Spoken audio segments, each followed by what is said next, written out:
We still see the bombshell. All he wants you to be is deeply, deeply seductive and attractive. I think you are really intoxicating. In a movie scene, we would see Monica Bellucci or Sophia Loren that in her jealousy becomes even hotter. Not more needy or clumsy or desperate, but even sexier. Quante peccata. They've been making out for like 20 pages. And then finally, Dio quante peccata. It's not the first encounters. He obviously knows who you are. But even here in this first encounter that we witnessed, the director would care for us to see why Scarpia wants her and why he's been wanting her for a long time.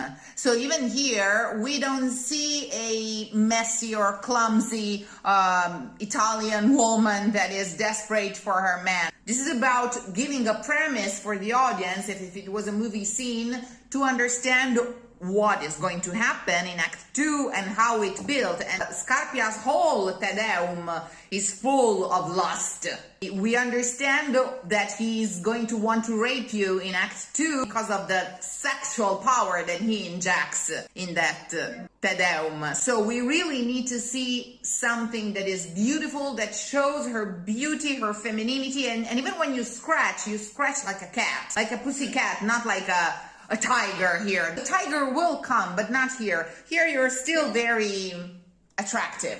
It's significant that tu non l'avrai stasera, giuro, grido acuto disperato, and Scarpia, finally someone notices in chiesa, okay? You've been making out with Cavaradossi for half an hour before he entered, and Scarpia, you know, the most evil in chiesa, even he notices that it's inappropriate. Well, if you know what we've been doing so far, shut up, in chiesa, okay?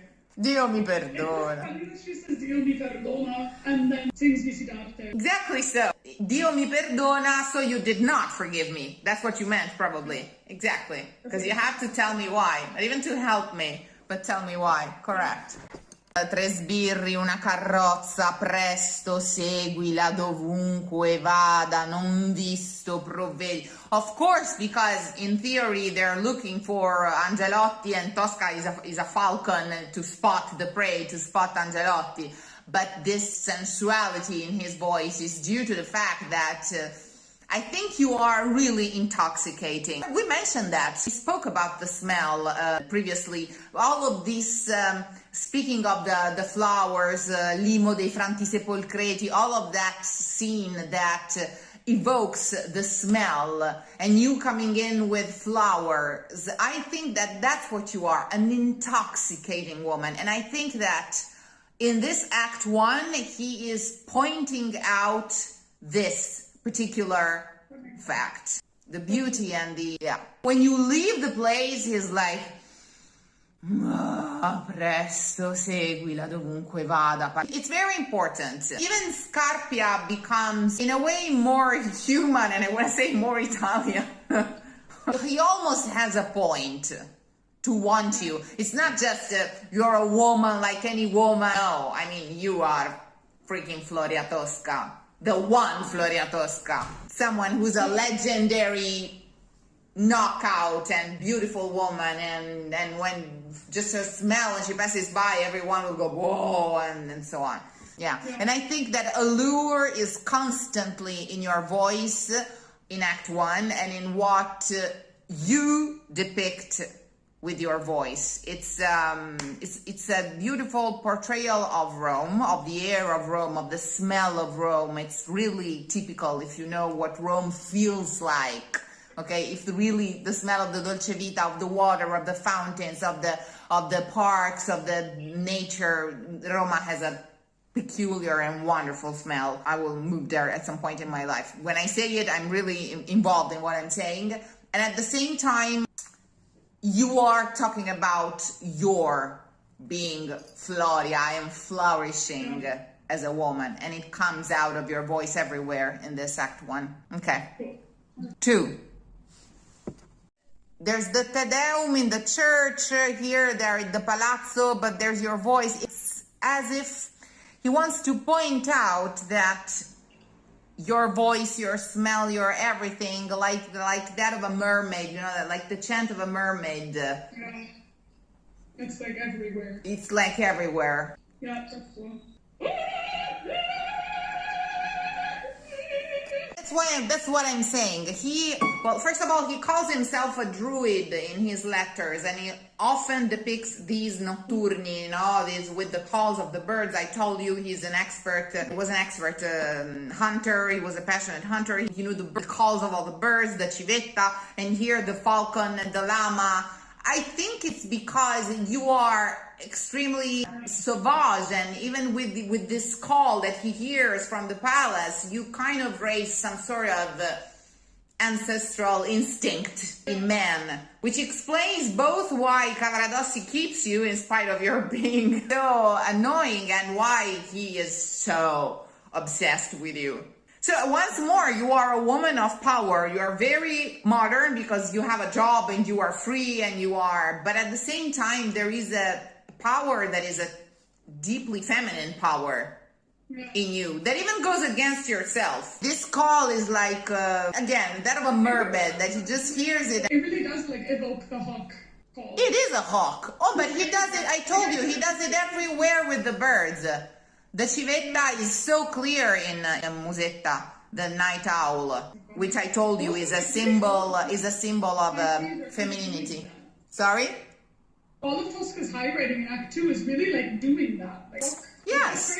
Yeah, but he does it. He does that all the time. It's full of nature calls. It's full of sea. Sometimes it's really full of nature. If you read his epistolary, he does nothing but writing. I wish I was in Torre del Lago. I wish I was hunting in my woods. Oh, how I miss the sea. Torre del Lago, Torre del Lago. And it's heartbreaking at some point because he explicitly says that he feels like an idiot when he goes to the lunches and the dinners and so on. He had a really hard time dealing with the social part of his job. He was deeply autistic, in my opinion. He always ate at the same time, the same thing, the same number of stuff. He went for walks in the Galleria Vittorio Emanuele in Milan when he was a student, and sometimes he counted the number of steps he took. So he was really not antisocial, but not socially skilled, and he really felt free when he was alone in nature, and he had a deep panic as in the whole this deep feeling of nature. He speaks about it constantly in his letters, and he tries to portray it everywhere.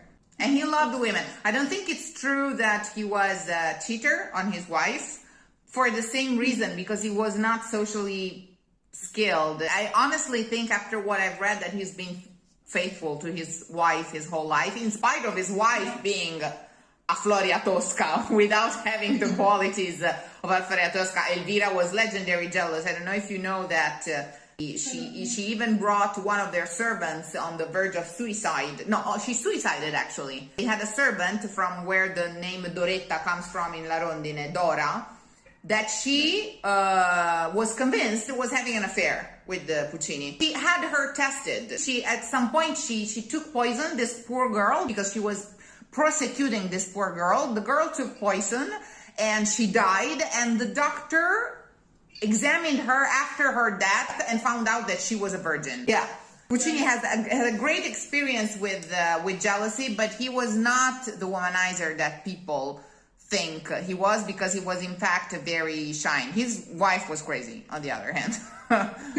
His wife was really crazy. All of the night calls of raptors, of raptor birds at night, they're all sexual calls. They call at night for territorial delimitation. It's still on the verge of pagan and Catholic, two religions and the two ways to interpret the sacred and the archetypes somehow. Yeah, that's cool. La nature est un temple. Baudelaire's The nature is a temple, where some living pillars, you know the poem, right? From Les Fleurs du Mal. La nature est un temple de vivants piliers, laisse parfois sortir des confuses paroles. L'homme y passe à travers des forêts de symboles. It's all also in the symbolistic, I think is the term, culture. I'll send you the poem. It's very important because the Baudelaire set the standards for cultural, I can't speak English today, for Underwood, you know, the sottobosco, somehow, Yeah. okay? That was the basis for the novel to be written, and there was in any case this deep feeling of nature, this druid feeling of nature that symbolism really meant, and Baudelaire initiated it. And if you read the many Tosca scenes and all of these night calls and all of these smells of nature in the light of Baudelaire, it makes a lot of sense, because Baudelaire and symbolism is where it all stemmed from. I'll send you the poem. The hawk thing is crazy, and I would go even more hawky, like in a hysterical head voice. Don't even care to make a beautiful sound.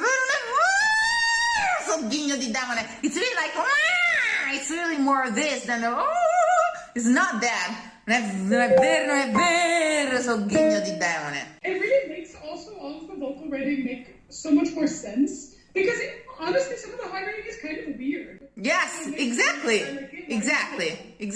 Also this do, sol, do, what kind of, okay, Yeah. a bird call would be so precise, but give it with the, you know, the nocturnal rappers again, they will always have some sort of a bouncy tone. They will go like, they will do these things. They kind of warm up before they go to the high note.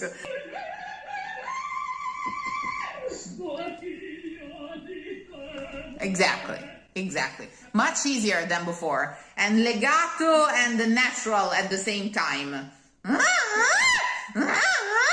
Really more like a beast, like an eagle, I want to say almost here. Ghigno di demone. Yeah.